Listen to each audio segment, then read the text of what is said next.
from the different parties. And this is the reason why I'm here for 2 days.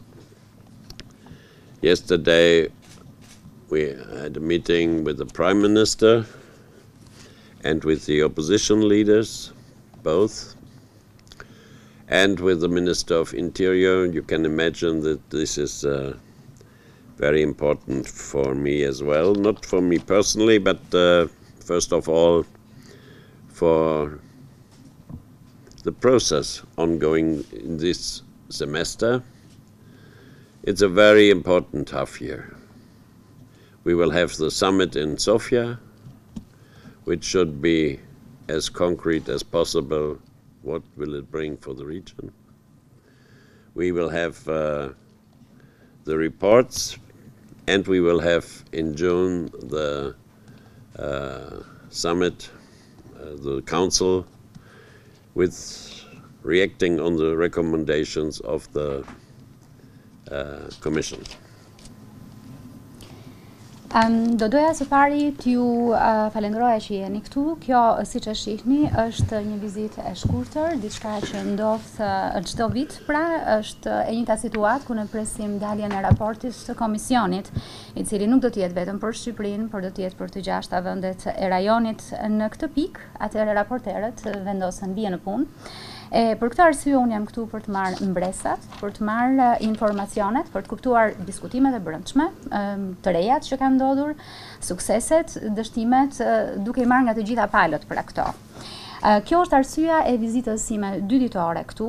Dje unë u takova me kryeministrin, u takova me të 2 palët e opozitës, gjithashtu u takova dhe me ministrin e brendshëm, dhe ju mund ta imagjinoni se sa e rëndësishme është kjo periudhë, jo për mua personalisht vetëm, por si proces, sepse është një 6 mujor tejet i rëndësishëm. Është momenti kur do të organizohet takimi i Sofjes, i cili duhet të dalë me elemente mjaft konkrete për Ballkanin Perëndimor. Gjithashtu do të kemi, siç ju thash, raportin, dhe do të presim në qershor takimin e Këshillit Evropian, të cilin shpresojmë do të dalë me një rekomandim të qartë sa i përket, pra me një vendim të qartë sa i përket rekomandimit të Komisionit. I can assure you that the opinion the European Parliament has since a while is still valid. And that means we expect from the Commission a clear, not conditional proposal for opening the negotiations with Albania now. Dhe në fakt duhet ju siguroja që opinioni i Parlamentit Evropian mbetet sërish ai që ka qenë i vlefshëm, që do të thotë presim nga Komisioni të nxjerrë një rekomandim të qartë dhe jo të kushtëzuar për hapjen e negociatave për Shqipërinë tani. And this is not because everything is done, but of course everything we asked for to open the negotiation is done or on the way. And we all know that the one or the other thing should have been a bit implemented further. There are also a lot of work to do, but I think after all, judiciary reform, starting of the wedding, and other things, I think it's time now to open the negotiation, which is a tool in our process and which is not a result, because you all know that the negotiations will also take time. But it shows to the people of Albania that we really mean it. As I always say, we are not awarding governments, but we are trying to help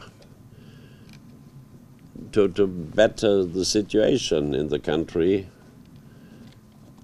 and therefore I think it's all done what is necessary to open these negotiations.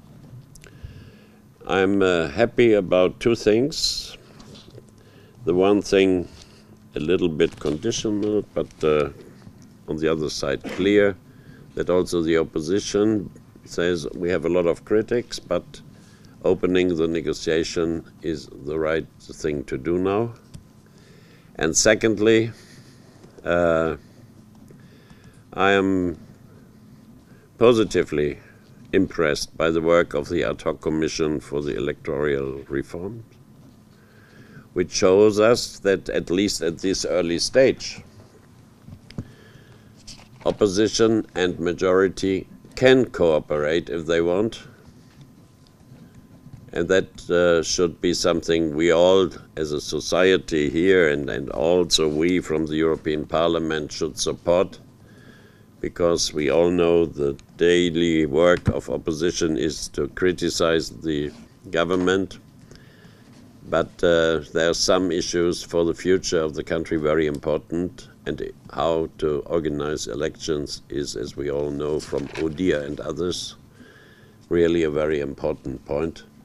And this cooperation, I think, is working, and let's hope that that stays this way. Both co-chairmen of the Commission assured me that the working atmosphere is adequate and fine. And all we can do, and this is not a party issue, this is really, I could also say in the name of Eduard Kukan without speaking with him before, is something we would support wherever we can and wherever it is wished. And for the time being, we are not asked because it's working, and that is the normal way and the better way. So at the end, I hope that when I come next time in September, we have a reason to celebrate a bit and to prepare for the next hard work ahead. And I'm now open for your questions.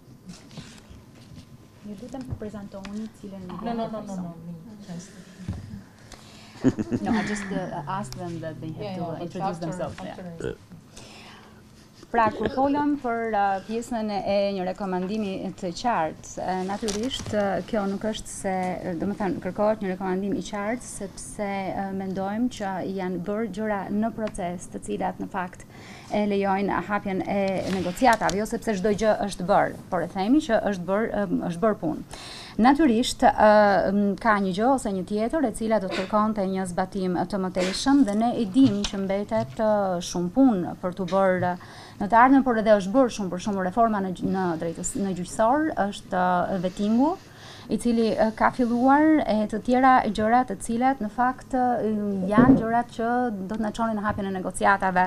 Natyrisht hapja e negociatave është një instrument në proces, nuk është një zgjidhje. Dhe kjo në fakt është diçka e cila ju tregon, ju dëshmon qytetarëve shqiptarë që ne vërtet e kemi me tërmend këtë. Kjo nuk është një shpërblim për qeveritë, kjo është diçka, është një përpjekje për të punuar dhe për të bërë sa më të mirë vendin, për të përmirësuar vendin. Jam për dy gjëra i lumtur. Së pari, për një gjë, edhe pse pak e kushtëzuar që ka një sinjal të qartë nga opozita që ata janë në favor të hapjes së negociatave. Pra, ata mendojnë që kjo është gjëja e duhur për të bërë tani. Dhe gjëja e dytë nga e cili jam vërtet me mbres është komisioni i posaçëm për ndryshimet në kodin zgjedhor. Pra, kjo tregon edhe në këtë fazë të hershme që edhe opozita, edhe shumica mund të bashkëpunojnë me njëri tjetrin dhe natyrisht edhe kjo duhet mbështetur qoftë nga shoqëria këtu, qoftë nga Parlamenti Evropian. Në fakt është puna e përditshme e opozitës që të krijojë qeverinë, por kjo është një nga çështjet më të rëndësishme, pra çështja zgjedhore, siç është edhe përcaktuar nga ODIHR-i dhe të tjerët, dhe është shumë e rëndësishme që të ketë një bashkëpunim të tillë dhe kurdo që të na kërkohet, ne mund dhe do ta mbështesim këtë bashkëpunim. Megjithatë, me atë që më thanë dy bashkëkryetarët, bashkëpunimi deri tani funksionon dhe ai është shumë i mirë. Natyrisht, këtë nuk kam folur me Zotin Kukan, por jam I bindur që në momentin që na kërkohet pra dhe kurdo që ne të mundemi, ne do të ofrojmë mbështetjen tonë për këtë punë në mënyrë që ajo të funksionojë. Shpresoj fort që shtatorin e ardhshëm, kur unë të vi, të kemi një arsye për të festuar paksa, por gjithashtu edhe të përgatitemi për punën që na pret.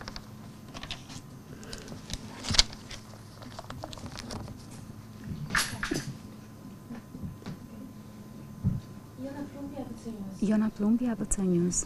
Mr. Fleckenstein, do you think that it is safe to start a property reform before the judicial one is implemented? And by this I keep in mind that this new government, the second mandate of the same government actually, is starting this property reform that they're calling by making changes also in laws. But this keeping in mind also that the judicial reform is not implemented yet, and that is making the courts have some problems in administrating all the files that they get. So, do you think they should be in the same time starting? Because I know that they are both very important articles in the negotiation process. Thank you. Well, I think, of course, that the implementation of judiciary reform is a very important thing also when it comes to the property questions.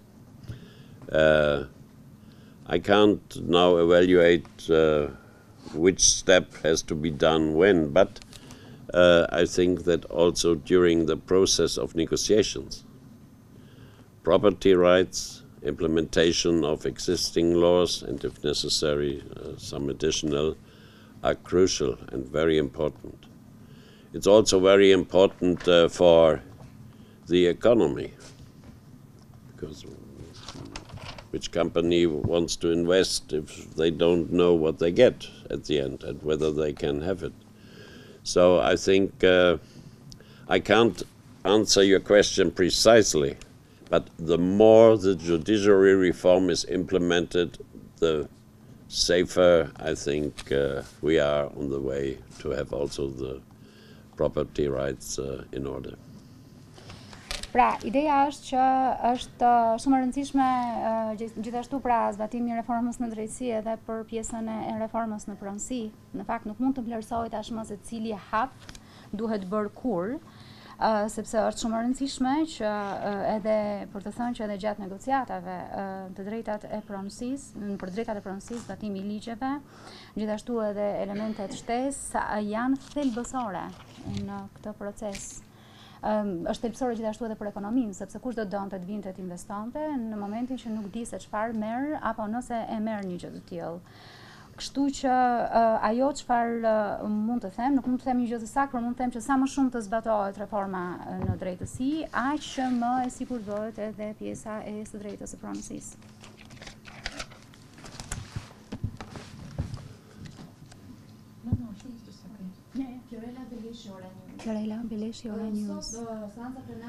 Well, the parliamentary session that took place today without the presence of the opposition, which decided to block the national road access in the country. Did you discuss this with Mr. Basha yesterday, and will it affect the Commission report?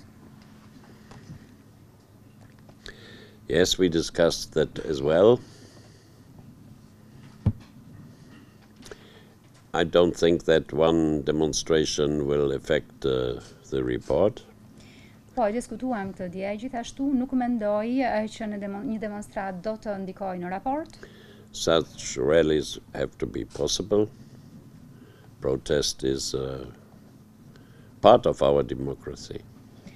Këto demonstratat duhet të jenë të mundura, sepse protestat janë pjesë e demokracisë. And I don't regard that as a principal decision not to go to the parliament, but it is now this special case. The only point where it's limited, this right, is of course, if violence is in the game, it's a no-go. Pra, ideja është që unë nuk mendoj se është ideja kryesore është për të mos shkuar në parlament, por është rasti I veçantë. Megjithatë, në momentin që këtu përfshihet dhuna, atëherë kjo është një gjë e cila nuk kuptohet. And that is a private thing, what I tell you now. I would never stop the traffic in my hometown because the citizens will kill me and not award me afterwards. Dhe në fakt po e them këtë kështu nga ana ime personale që unë nuk do të ndaloj asnjëherë trafikun në qytetin tim, kështu që qytetarët do të mbrisnin. The gentle, it's a two. Since well, I am Bashkim Shala, I come from Kosovo, Koha ditore. I'm not going to make a question for Kosovo, but rather a question for Albania. Well, Mr. Fleckenstein, you come at a point in time where the opposition has taken to the streets, and the trigger for this lies somewhere else. It lies 150 kilometers from the capital city, and that is in Kukas, where the civil society called people to a protest on the 31st of March against the toll of a road.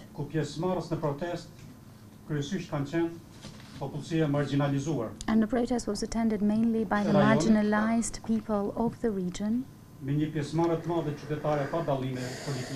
the protest counted quite a large participation by the people, regardless of their political affiliation.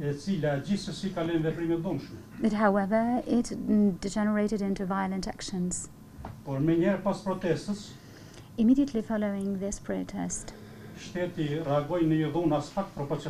the state reacted with a non-proportional response, violent response,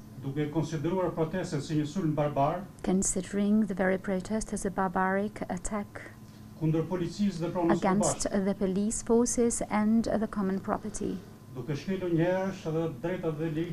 By doing so, it infringed both the human rights and freedoms. In the daylight, being a NATO member country and a candidate for EU integration.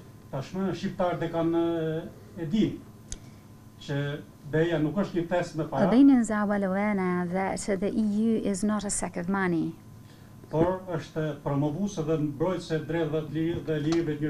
rather it promotes the human rights and freedoms. The civil society has addressed the US Embassy and the EU Embassy or delegation with an open letter. Who? And the civil society has addressed an open letter. I don't know whether there is an opinion from you or Madam Vlahotin on these developments. I can tell you my opinion to this. Mund t'ju them opinionin tim për këtë. And I don't interfere whether this government decision is right or wrong. This is politics, internal politics. Dhe nuk duat ndërhyj me idenë nëse vendimi I qeverisë është I drejtë apo I gabuar, sepse kjo është politikë e brendshme. But it goes without saying that civil society has a right to protest. Megjithatë, nuk do as pak më që shoqëria civile ka të drejtë të protestojë. And the people of Kukës have this right. No question about that. A nuk ka asnjë dyshim që edhe njerëzit në Kukës kanë të drejtë për këtë. Nobody has the right to be violent during that. This is the limit, the borderline. Por askush nuk ka të drejtë që të jetë I dhunshëm ndërkohë që e bën këtë, dhe ky është kufiri. And the law is applying not only for civil society but also for police and others. Dhe ligji nuk zbatohet vetëm për shoqërinë civile, por edhe për policinë dhe të tjerët. I'm coming from Hamburg. You know where the G20 summit was. And we still are discussing who was provoking whom. Because you have seen the pictures in TV and elsewhere. But I think the main message must be yes, of course, have the people the right to protest, as long as they do it without violence. And maybe it's not so unsuccessful, as I've heard today, that some ideas come up to make the situation better. And also in my country and in others, not always the government has the best solution, but sometimes the people, and they have to show the government there are limits. And I don't know how it is in this case in detail, but that shows that public protest is part of a democracy, as long as there's no violence. Pra ideja është unë vi nga Hamburgu ku është mbajtur G20 dhe me thënë të drejtën ende po I diskutojmë se kush provokoi kë. Besoj keni parë nga pamjet nëpër televizione një gjë të tillë. Mesazhi shumë I rëndësishëm është që njerëzit kanë të drejtë natyrisht të protestojnë, por pa përdorur dhunën.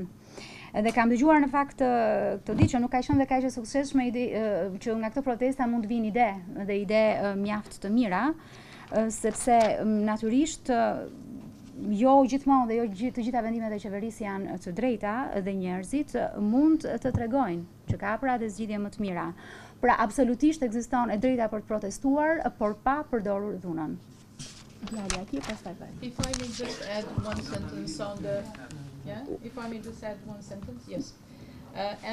We have received different information on the behavior of police and have asked PAMECA mission, which is our police mission, to send us a detailed report on all the activities that were taken from the side of the police force when it comes to especially arrests of those people who were protesting, and as soon as we have a detailed report we will have a reaction as well. Dhe do doja të shtoja edhe një fjali, kemi marrë informacione të ndryshme në raport me sjelljen e policisë dhe për këtë I kemi kërkuar PAMECës, që është misioni ynë I policisë, një raport të hollësishëm për veprimet e ndërmarra nga policia, sidomos sa I takon edhe arrestimit personave. Në momentin që do të kemi një raport më të detajuar, atëherë do të kemi edhe një reagim. And only one sentence, as you said, you're coming from Kosovo, and it's not only now about Albania, it's also about the whole region. I can tell you, after the last developments, this parliament, the European Parliament, will now fight for the visa liberalization. And you know, Tanja Fajon and others are working hard on that because you deserve it. Dhe në fakt, me që ju tha që vini nga Kosova dhe ju thash që kjo situatë nuk është koha nuk është vetëm për Shqipërinë, por edhe për të tjerët, për gjithë rajonin. Pas zhvillimeve të fundit, Parlamenti Evropian do të vijojë të luftojë për liberalizimin e vizave të Kosovës. Tanja Fajon dhe të tjerët po punojnë fort për ta bërë një gjë të tillë sepse e meritoni. Can you allow me to make a question on Kosovo now? The guy has been waiting for a long time. Okay. Later.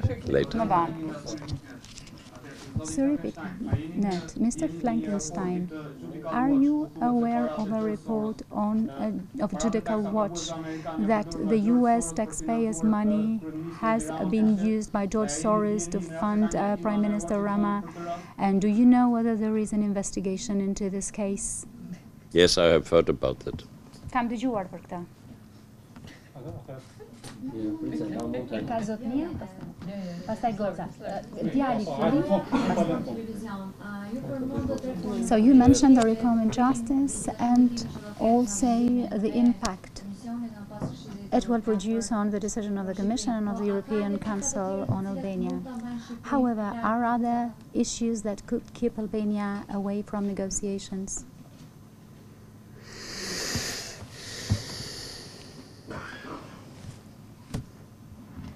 No, I can't see it. Of course, you know the discussions about organized crime, which is also affecting other countries, is also affecting some of the member states. But this morning I had a discussion with ambassadors of the EU member states, and the impression that the Minister of Interior is doing a lot to cooperate police with also the police from our member states shows that there are serious steps to reduce these crimes. And I think it's not a good argument not to open negotiations now. And there's so many things to do to increase economy and so on. Let's start these negotiations, and I'm really hopeful that the member states will see it as the same. But I know that in some member states there are also some question marks still, and we have to discuss it. We always say you have to do your homework in Albania and in Serbia and in the region. Now we have to do our homework to speak with our people, that they understand what kind of progress is made in the region and in this country. Pra, jo, nuk kam ta shoh, ka një diskutim për krimin e organizuar, pra siç thash, po në fakt ky nuk është një problem që prek vetëm këtë vend, por edhe vende të tjera dhe vende anëtare të Bashkimit Evropian. Pata një bisedë sot me ambasadorët e vendeve të Bashkimit Evropian dhe kanë përshtypjen, mbresën se ministri i brendshëm po bën shumë për të siguruar bashkëpunimin policor në vend dhe me policitë e vendeve të tjera, e që hapa serioze janë ndërmarrë për të ulur kriminalitetin, pra krimin. Megjithatë, nuk mendoj se ky është një argument për të mos hapur negociatat. Në fakt, duhet bërë kaq shumë për të rritur ekonominë, pra le të fillojmë këto negociata tashmë dhe ndërkohë të vazhdojmë pra me to. Unë e di për shembull që edhe në shtetet anëtare ende ka diskutime për një gjë të tillë. Por ne shpesh themi që ju duhet bëni detyrat e shtëpisë, e themi këtë për Shqipërinë, e themi për Serbinë, e themi për rajonin. E ndoshta është koha që ne tashmë të bëjmë detyrat e shtëpisë, e t'u shpjegojmë njerëzve për progresin që është bërë në këtë vend e në rajon. Two more questions on this side and then the gentleman. Vladimir Lama nga Klan Plus. Vladimir Lama, I come from Klan Plus TV. I prefer to ask you in Albanian language. If I don't have to answer in Albanian language. Rëndësika që të mos duhet të përgjigjem në shqip. Okay. Në një intervistë të fundit që ju keni In the last interview you've been issuing to Brussels-based media, ju keni premtuar se do të loboni. you promised that you will lobby in the skeptical countries, which according to you are there, in order to persuade your friends in these countries to vote in favor of the opening of negotiations for Albania. I would like to know more specifically what are these countries. And the second question is related to Kosovo somehow, due to the very recent developments related to the deportation of the so-called Gulenists. In an interview broadcast on our TV, they claimed they have been living for more than 10 years in Albania. They were issued Albanian citizenship as well as Kosovo citizenship. However, they were deported with no court decision to Turkey, only based on a request from the Turkish government. Nëse qeveria e Shqipërisë do ta bëjë të njëjtin veprim, sepse ne dimë që if the government of Albania did the same, since we know that there is an official request and also a list of names to be deported towards Turkey, alleged as collaborators of the Keto organization, what would be the standpoint of the European Union vis-à-vis the Albanian government?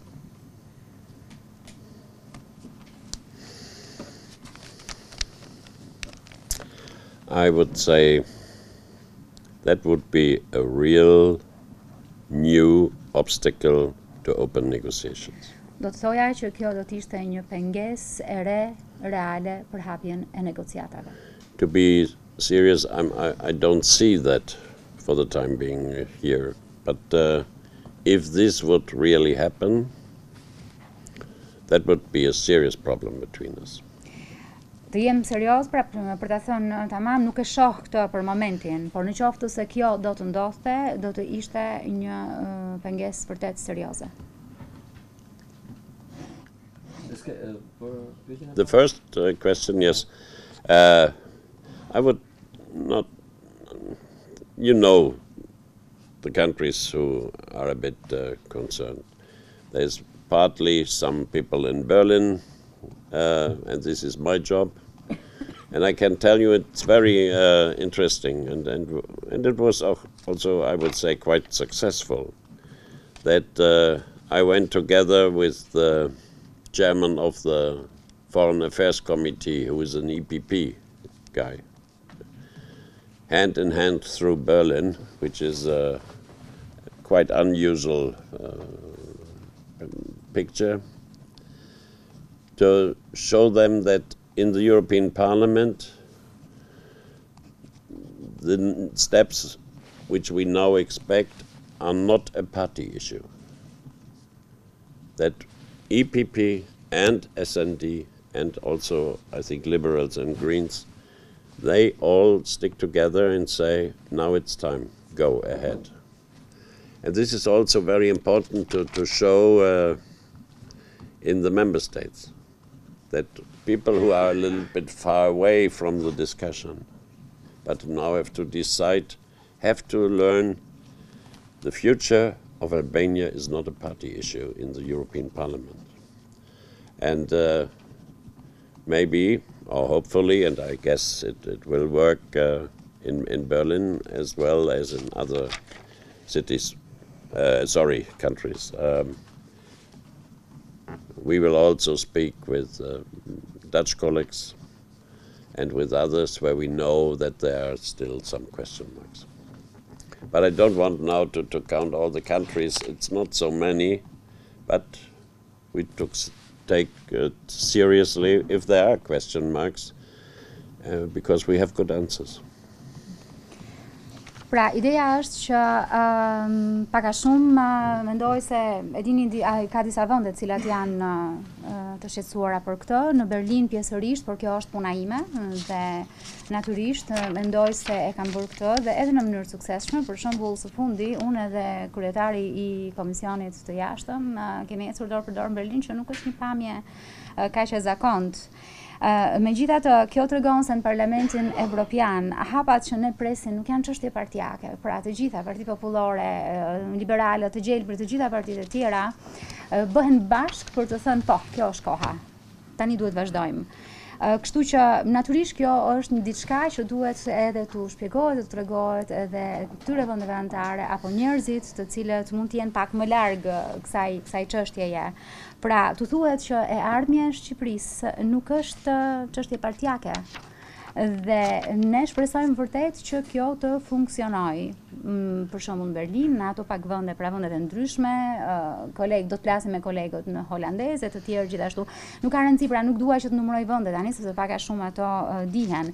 Vetëm çështja është që nëse ata kanë pikë pyetje serioze, shumë mirë, ne kemi përgjigje të mira.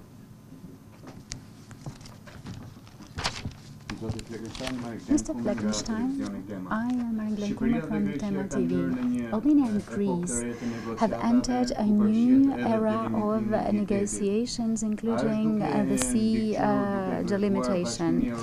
Is the European Union overseeing the process so that all the international conventions are observed in these negotiations? And will the potential negative result of such negotiations affect the opening of the EU negotiations? No, I don't think that this will affect the opening of negotiations, but let's stay a bit closer to the reality, and the reality is that the two governments found together, that they have very serious and very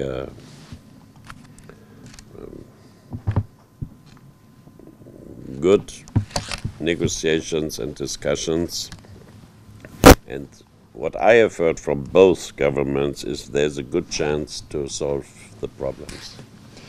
And this is, I think, always the best way to deal with that. But anyway, I think for the time being, the Greek government and the Albanian government are in good talks, and I'm really hopeful and optimistic that this will be have a good result soon.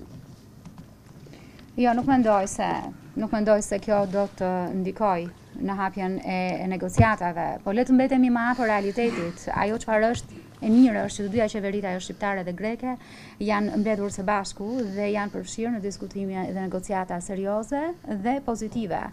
Pra, kam dëgjuar nga të dyja palët që ka shanse mjaft të mira që të gjendet një zgjidhje, dhe kjo në fakt është mënyra më e mirë për t'u marrë me çështjet.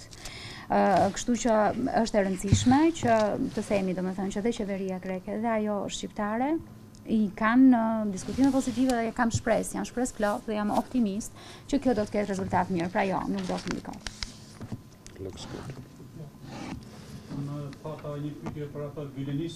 I had a question in relation to the Gülenists, but my colleague raised the question, and perhaps Mr. Fleckenstein will not... maybe you will not want to answer, since you answer to the colleague when it comes to the Gülenists. No, I can answer, yeah. Mund të përgjigjem, po. What we... Oh, sorry. So my colleague raised the question, but today we are having quite... Well, I was traveling. I even don't know what the official reaction is, but I can only imagine one reaction. European Union stays for rule of law. And that means that people cannot just taken out and sent to another country to go to prison only because the head of state is a good sponsor and asked for. There should be, of course, some rules to be in power, and they that means that the citizens have the right that this is proof, that this is that they are protected in a way as well, if it's not an international case of crime. And with such a behavior, you can't become a member of European Union, for sure not. Pra, ideja është që nuk e di sepse kanë qenë duke usuar, nuk e di cili ka qenë reagimi zyrtar tani, por nuk mund të imagjinoj dot përveç se një reagim, pasi Bashkimi Evropian është për shtetin e së drejtës. Dhe në këtë pikë nuk mund në këtë kuadër njerëzit nuk mund të merren kështu, të dërgohen jashtë vendit në një vend tjetër ku ata çohen në burg. Dhe kjo vetëm sepse ka një kërkesë nga një krej shtetit i cili e kërkon një gjë të tillë apo e mbështet këtë gjë. Pra ideja është që duhet të ketë disa rregulla në fuqi, që do të thotë ekziston e drejta për qytetarët që gjërat të provohen dhe gjithashtu të kenë të drejtën për të mbrojtur, gjithmonë në rastin që kjo nuk është një çështje kriminalitetit ndërkombëtar. Pra, me një sjellje të tillë nuk mund të bëhesh shtet antar i Bashkimit Evropian, sigurisht që jo. Faleminderit,